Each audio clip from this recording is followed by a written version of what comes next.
Good morning, everybody. Here I'm with Mark Vinevsky. I can't even say your last. Vinevsky. Vinevsky. I can never say it. I have a hard time spelling it too when I'm comping out my comparables. But he's an appraiser here with Nick and Michelle Shirts, and he's doing appraisal for Movement Mortgage, Hope Dents, their lender. And he's coming out here and looking at the value. And I just want Mark to tell you what's a few things that you look for when you're doing the value, and what does an appraisal really include? Sure. Well, obviously, first of all, we're taking into consideration the neighborhood. Okay. But then when we get to the property, we're looking at quality construction.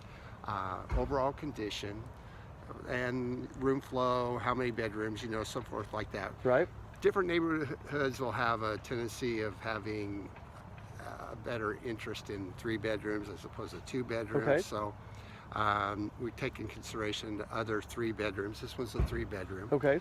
3-car garage, but everything in the neighborhood has 3-car garage. Okay. So if we had a house in this neighborhood with only a 2-car garage, it'd make a big difference. Right. Because this neighborhood, their expectations are that. Okay. 3 cars. So I see, like when you're building a house, it's usually $5,000 to build a garage, but it could adversely affect you up to $20,000 if you build, less than what the neighborhood supports. Right, because of those expectations of that particular area. Okay. Okay, great. Yeah. So it'd be like a house with no backyard or something like that. Now, you talked about bedrooms. If a house is a similar square footage and there's a house that's 2-bedroom on the main floor and 3 bedrooms on the main floor, would you say those are still similar values?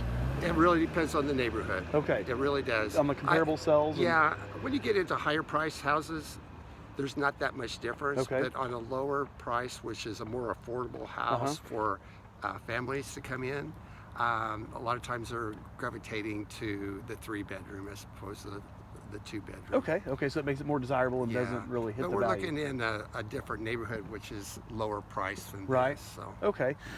One more question I had on square footage. I know when you're building, square footage is is key. That's what they price everything on.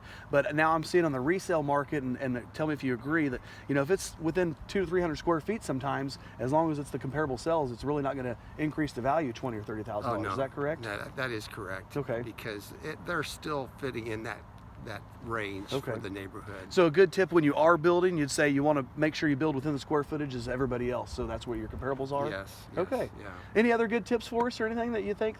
I guess one thing is when you're going out and appraising the value, why is it so many times, magically the appraisers appraise at exactly what the contract price is? Can you explain that to us? Well, you're not talking to the right person on that because I don't. Well, my buyers are always amazed. Like, wow, how did it appraise exactly what they're paying for? The realtors typically do a good job on pricing. Okay. Now you can get some overpriced and underpriced stuff, obviously, but if it's on the market for a certain amount of days, it's being market tested.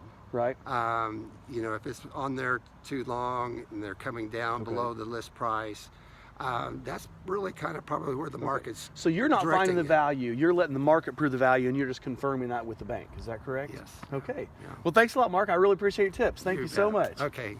Very good.